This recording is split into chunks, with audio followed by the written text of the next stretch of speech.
എൻ്റെ പ്രിയപ്പെട്ടവരെ, ഇന്ന് നമ്മൾ ധ്യാനിക്കുന്നത് ഒരു മനുഷ്യൻ്റെ ഏറ്റവും വലിയ മാരക പാപം ഏതാണെന്നാണ്. ഇത് വ്യക്തിപരമാണ്. ഇത് അറിയുന്നതോടുകൂടി തന്നെ നമ്മുടെ ജീവിതത്തിൻ്റെ രക്ഷ എത്ര വലുതാണ് എന്നും നമ്മൾ അനുഭവിക്കുന്ന സ്വാതന്ത്ര്യം എവിടെ നിന്നാണ് എന്നുള്ളതൊക്കെ നമുക്ക് തിരിച്ചറിയാനായിട്ട് പറ്റും. അപ്പോൾ സബ്സ്ക്രൈബ് ചെയ്യാനും ഷെയർ ചെയ്യാനും മറക്കല്ലേ. വലിയൊരു വചന രഹസ്യമാണ് ഇന്ന് നമ്മൾ ധ്യാനിക്കുന്നത്.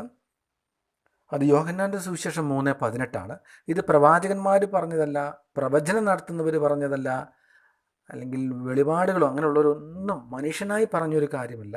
ഇത് ഏക സത്യദൈവമായ യേശുക്രിസ്തു പറഞ്ഞ പരിശുദ്ധ വചനമാണ്. ഇതിനകത്ത് മാറ്റമില്ല. കാരണം ഇത് തമ്പുരാൻ കർത്താവ് തന്നെ പറഞ്ഞതാണ്. അതുകൊണ്ട് അത് അടിസ്ഥാനപ്പെടുത്തി പറയുകയാണ്. ഇതൊരു വലിയ നമ്മുടെ ജീവിതത്തിൻ്റെ അനുഗ്രഹങ്ങളെ തുറക്കുന്ന ഒരു വചനമാണേ. ഞാൻ വചനം വായിക്കാം. അവനിൽ വിശ്വസിക്കുന്നവന് ശിക്ഷാവിധിയില്ല, വിശ്വസിക്കാത്തവനോ ദൈവത്തിൻ്റെ ഏകജാതനായ പുത്രൻ്റെ നാമത്തിൽ വിശ്വസിക്കായികൊണ്ട് അവൻ്റെ മേൽ ശിക്ഷാവിധി വന്നു കഴിഞ്ഞിരിക്കുന്നു. എൻ്റെ പ്രിയപ്പെട്ടവരെ, പ്രപഞ്ചത്തെ കീഴ്മേൽ മറിച്ച് ഉയർപ്പിച്ച ഒരു വചനമായത്. കാരണം ഇത് സത്യദൈവം പറഞ്ഞതാ. യേശുക്രിസ്തുവിൽ വിശ്വസിക്കുന്നവന് ശിക്ഷാവിധിയില്ല, വിശ്വസിക്കാത്തവനോ നേരത്തെയുള്ള ശിക്ഷാവിധി തന്നെ നൽകപ്പെട്ട് കഴിഞ്ഞിരിക്കുന്നു. അതായത് വന്നു കഴിഞ്ഞിരിക്കുന്നു. അപ്പോൾ വചനം എല്ലാവരും ഒന്ന് വായിക്കണേ. അത് യോഹന്നാൻ്റെ സുവിശേഷം 3:18 പറഞ്ഞല്ലോ. എൻ്റെ പ്രിയരെ, ഈ തിരുവചനം അനുസരിച്ച് നമുക്കത് ഒന്നുകൂടെ നമുക്കത് നോക്കാം. അത് ഞാൻ ചാനലിൽ വ്യക്തമായി ഞാൻ ഇതിനെക്കുറിച്ച് കൊടുത്തിട്ടുണ്ട്. ചാനലിലും കൂടി ഒന്ന് കയറി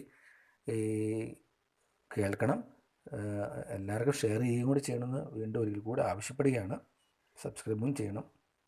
അതായത് പരിശുദ്ധ ബൈബിൾ അനുസരിച്ച് മനുഷ്യവർഗമേ പാപനിമിത്തം ദൈവത്തിൽ നിന്ന് അകന്നു പോയൊരവസ്ഥയിലാണ് ജനിച്ചു വീഴുന്നത്.